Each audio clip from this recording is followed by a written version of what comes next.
Какво се случва днес?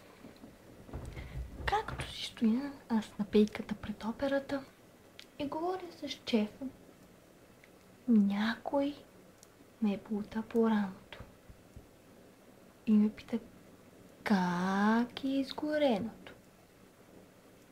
И аз се обръщам и Дитка от кръв и плът. И като скочих и я прегърнах. И я задуших малко, това между другото.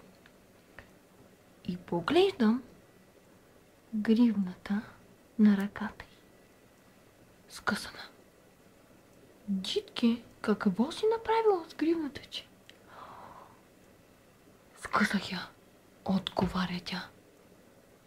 Аз ядосах и викам, аре бегай, аре. Много те обичам, Дитке.